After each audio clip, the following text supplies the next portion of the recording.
రుధిర ఛాయ ఉన్నదాయేమో ఈ మాయ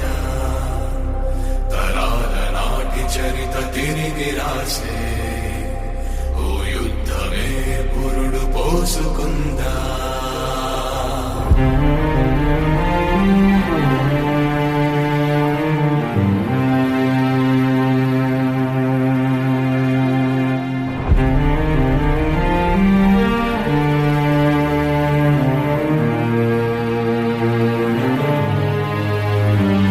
ఇదేమి తెలియని పసి మనసు నీదని ఆ కన్న ప్రేమ కన్న గొప్ప కార్యముందని తన పేగు బంధమే ఓ నాగబంధమై ధర్మాన్ని రక్షించు యోధుడై ఎదగని శివయ్యని లీలయవరికెరుక ఈ బాలుడే నీ ఆట విడుపా శివయ్యని